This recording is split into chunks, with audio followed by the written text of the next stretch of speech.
La protesta social como la principal herramienta para la ampliación de la democracia. Justificar esta conclusión amerita recuperar por lo menos la memoria de los procesos anteriores de acuerdos de paz en Colombia. El principio de siglo trajo consigo prolijos estudios sobre acuerdos de paz, sobre procesos de desmovilización, a propósito de la desmovilización de las organizaciones paramilitares. Eso amplió de manera bastante significativa en el país no solamente los marcos legales en los que se empezó a hablar de verdad, de justicia, de reparación, de garantías de no repetición, es decir, de la concreción de los derechos de las víctimas, sino además que se hizo una importante síntesis sobre los aprendizajes de los procesos de desmovilización de las décadas anteriores.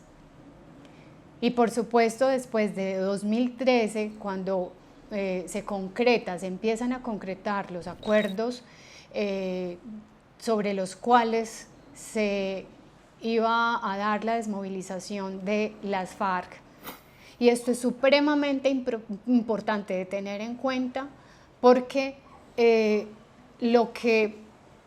se encuentra en los acuerdos de La Habana no es solamente la desmovilización de los ejércitos, es la posibilidad de empezar a construir marcos más amplios, más allá de la desmovilización de ejércitos, más allá de los pasos en décadas en el proceso anterior de desmovilización que se dio con los paramilitares, de garantías para los derechos de las víctimas, hacia la construcción de la paz. Y allí la protesta social, la protección a líderes sociales, es uno de los asuntos fundamentales para empezar a discutir la paz, no solo como la desmovilización de ejércitos. ¿Qué tienen que ver los acuerdos de paz con las FARC y la protesta social? Durante la década de los 90 se produjo la desmovilización de guerrillas tan importantes como el EPL, el M-19 y otras guerrillas para el caso del Valle de la Aburrá y de Medellín, como las milicias societales o las milicias populares. Esto es importante porque justamente una de las premisas sobre las que ha descansado la existencia de grupos armados en Colombia es que la guerra y el conflicto armado ha sido la continuidad de la política por la vía de las armas, dado que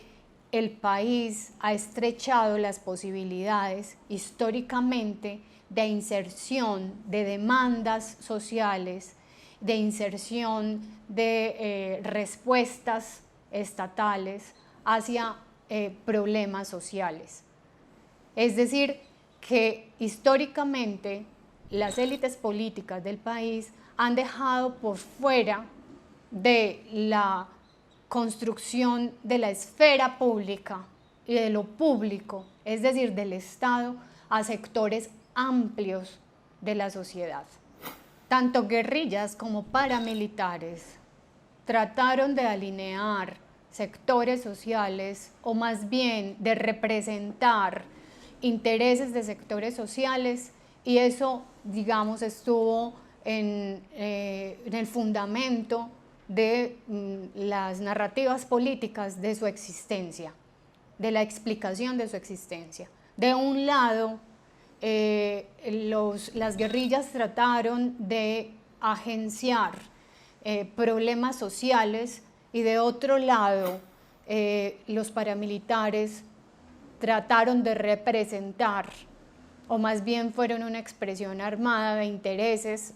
de élites políticas regionales, entre otros sectores de la sociedad,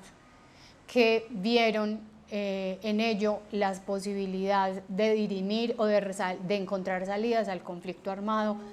ganando en una contienda. Durante la década de los 90, amplios sectores de la sociedad,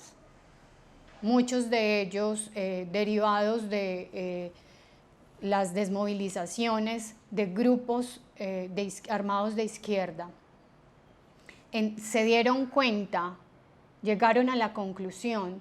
de que el conflicto armado y que la vía armada no ofrecía más una salida para la construcción de la esfera pública en Colombia. Y se dieron a la tarea de la amplia movilización y otras formas de organización que permitieran construir opciones alternativas para la ampliación de la democracia. Una de las más importantes fue el movimiento amplio constituyente que en 1990 dio origen a la nueva Constitución de 1991. En paralelo, además, al surgimiento de la nueva Constitución de 1991, en paralelo al ascenso de la violencia paramilitar, encontrábamos rapidísimas reformas legislativas que estrechaban derechos de carácter laboral,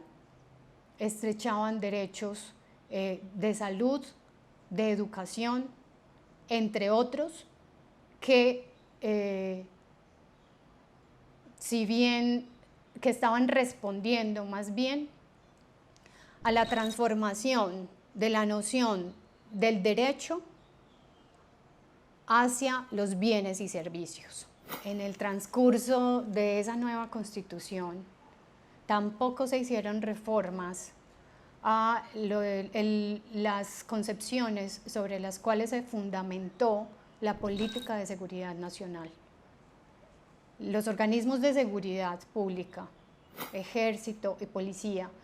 continuaron operando sobre los mismos principios del enemigo interno, tal como hasta ahora. Y de fondo, esto se concretó con la acción paramilitar en el asesinato sistemático de líderes sociales, de importantes sectores de la población, un sector obrero fuertemente golpeado, sectores de docentes y magisterio fuertemente golpeado, líderes sociales, líderes estudiantiles. Y esto, mientras la acción armada ascendía en el país,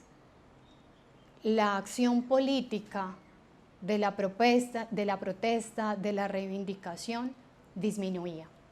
Una primera conclusión hasta este punto es que nuestra joven constitución política no ha gozado de las condiciones suficientes de libertad para que la ciudadanía construya la esfera pública del Estado, para que podamos converger en diálogo sin la amenaza de la violencia, para construir lo público, para hacer acuerdos. No hemos disfrutado de el espacio necesario, de las transformaciones suficientes que promete el prólogo de la Constitución política. Aún así, la tarea debe ser continuar defendiendo la Constitución política, darle una oportunidad a ese proceso que inició apenas en los 90 y continuar la ruta de la manifestación como la opción básica, fundamental, para hacerse escuchar, para decir, para nombrar eso que queremos construir colectivamente como Estado, comprendiendo que dentro de esas manifestaciones van a emerger posturas antagónicas, posturas encontradas, pero que renuncian a la violencia para construir la esfera de lo público. Una primera responsabilidad, por supuesto, se encuentra en las manos de los gobiernos y de las instituciones que integran el Estado y de las instituciones que soportan la democracia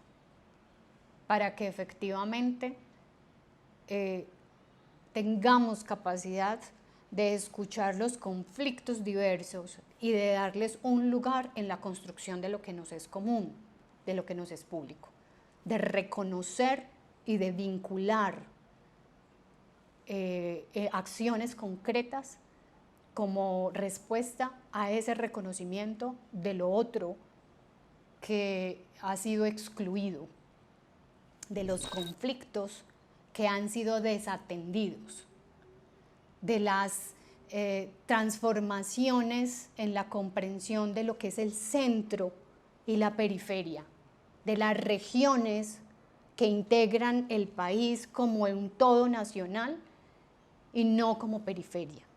Ese es un primer paso fundamental que hay que dar. Otro muy importante es que la ciudadanía tendrá que decidir si responder al falso dilema de los buenos y los malos, de los comunistas y los capitalistas, de un mundo polarizado, de un mundo dividido, para defender la libertad de expresión, la libertad de la protesta como la única opción para hacerse escuchar, cuando los otros mecanismos no bastan o no son suficientes para incluir las diversidades en un todo. La protesta social no puede ser solamente comprendida como un problema de seguridad, como un problema de seguridad pública que atiende el SMAT o que atiende la policía. La protesta social es el mecanismo fundamental que siempre, a través de toda la historia de la humanidad, ha estado en la base de la ampliación de la democracia, de la vinculación, del reconocimiento del otro que no cuenta, que todavía no integra el todo. La protesta social es lo que está en el fundamento de la democracia y hay que protegerla, no hay que estigmatizarla.